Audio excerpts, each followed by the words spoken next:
একটা দোয়া পড়বেন, আপনি 10 লক্ষ নেকি পাবেন ইনশাআল্লাহ। কত লক্ষ?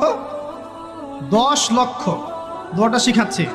দোয়াটা হচ্ছে লা ইলাহা ইল্লাল্লাহ ওয়াহদাহু লা শারীকা লাহ লাহুল মুলক ওয়া লাহুল হামদ ইউহয়ী ওয়া ইউমীত ওয়া হুয়া হাইয়্যুন লা ইয়ামুত বিয়াদিহিল খায়রু কুল্লুহু ওয়া হুয়া আলা কুল্লি শাইইন কাদির।